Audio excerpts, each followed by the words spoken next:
Did your pet get married? Do you need a facility for the big day? You can rent my backyard. I'm Richard, and this is Richard's Pet Wedding Facilities. We have chairs and this tarp in the event of rain. There's plenty of space for guests. Look at this beautiful reception area. Look at that dog! Richard's Pet Wedding Facilities. Only the best for your pets.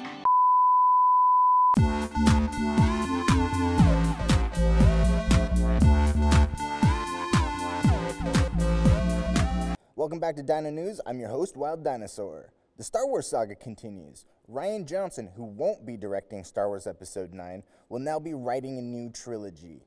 There's no word yet on whether he'll be directing any or all of them or what it'll focus on, but I'm really excited about this.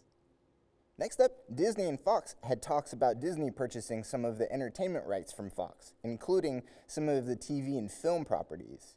Now, nothing has happened as of right now as talks have ended, and you can trust me on this because I'm wearing a suit. Let's check in with weather.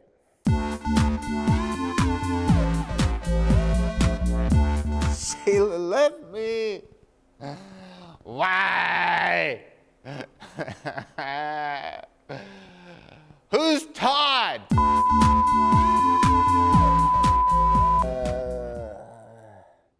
Hang in there, buddy. Hang in there.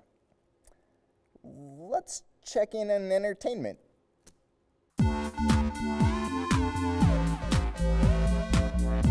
This week I'm talking Thor Ragnarok. Marvel dropped their third Thor movie as kind of a soft reboot. Now if you've seen any of the other Thor movies, this one is vastly different. Not just in the color palette, but in the overall tone of the movie. This might be the darkest Marvel movie I've seen this far, but it's juxtaposed with some great comedy.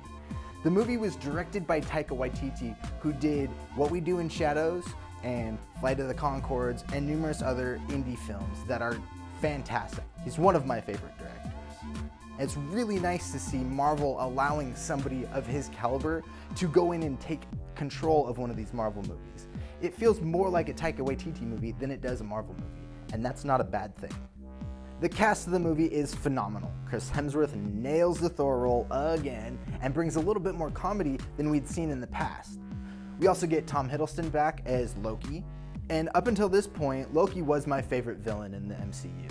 Now it's Cate Blanchett who plays Hela. Hela is terrifying, and she brings some much needed weight to the storyline, which I loved. We also get Jeff Goldblum as the Grandmaster, who's hilarious, and I really, really hope we get to see more of him in the future. Mark Ruffalo is back as the Hulk. We get a nice little Avengers team-up type thing going on, and it looks like they're starting to build a little bit of a story arc for Hulk going forward in future movies. The biggest standout for me in the movie is Tessa Thompson as Valkyrie. She has the most character depth outside of the main story that we've seen for the last 3 movies, and she's really compelling, and I loved her in this movie. Go see Thor Ragnarok. This movie is pure entertainment. It tops my current favorite Marvel movie list, and it gave me everything I've wanted in a Thor movie and a Marvel movie. It gave me fantasy, it gave me comedy, it gave me character development. It has so much to offer, including the soundtrack. Now, of course, we've all heard Led Zeppelin being played in the trailers, and they use it fantastically in the movie. But the score was composed by Mark Mothersbaugh of Devo, who adds this amazing 80s synth element to the entire score, and I loved it. What did you think of Thor Ragnarok? Have you seen it yet? Let me know in the comments below, and don't forget to like and share this video. For Dino News, I'm John Burkhardt. Thanks, John. You're the best. I'll be seeing you later. Let's see what's new in sports.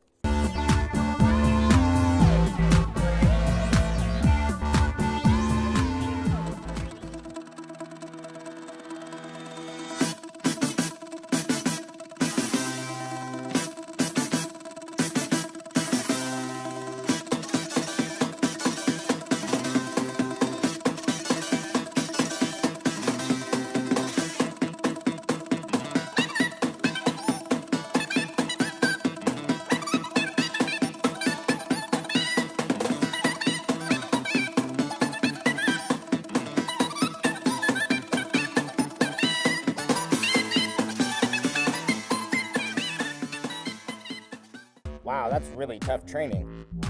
Well, that's it for this episode. Join us next time when...